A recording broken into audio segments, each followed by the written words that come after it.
So my name is Chris Mounce and I'm a digital training and enablement specialist. A typical day, to be honest, I don't even think I've got a typical day per se, because there could be one day where I'm delivering a webinar, or I'm delivering a talk somewhere, or building a product tour. There's a huge variety in the work that I do, and I think for me that's what makes it unique, is that every day is essentially different. But yeah, I guess in terms of the typical element, it's the preparation that goes into delivering the talks, creating the demo ware, delivering training. The prep work, I guess, is the only typical part of what I do.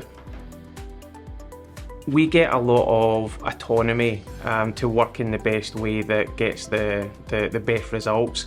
So I guess certainly one of the things that always jumps out to me is that we're very agile. It's an agile culture that helps get the best results. And additionally, we work with an amazing group of people, brilliant people, and being able to collaborate in order to meet that common goal, using a wide variety of skills that people build up. That's really prominent, so certainly collaborative. And I guess on the same vein of being agile and promoting that way of finding the best way to work for you to get the best results, that promotes innovative thinking. So I think certainly that's the third word I would use to describe the culture. So I started off as an agent in a contact centre, learning those soft skills. I was introduced to coaching, quality, and that was where I think I found my niche, because I moved into the quality and coaching space. In my last role, I was a senior performance coach, and my first introduction to eValueAgent was when the business decided to invest in a QA software platform, and it happened to be eValueAgent, and I was responsible for implementing it. Fell in love with it. I'm a bit of a tech geek, so it was right up my street.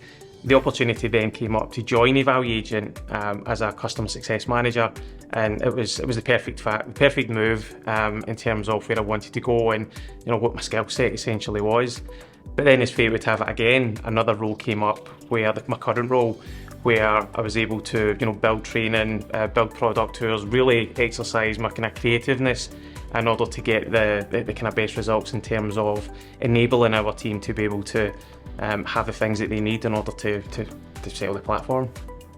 The biggest challenge I've had, that's an interesting question, because I guess the biggest challenge is the current thing that I'm working on. It's always the current thing that I'm working on, because the way that I work, and it's kind of a blessing as well as a curse, where I always look to do better than the last thing that I produced. And that's quite a responsibility, I guess, because each time I put my heart and soul into producing something.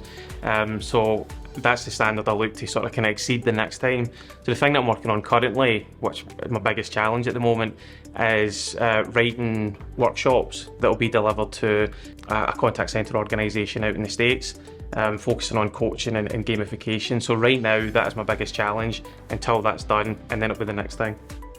I think in terms of advice for someone looking to change, for me, if you are already thinking of making that change, then half that decision is already done.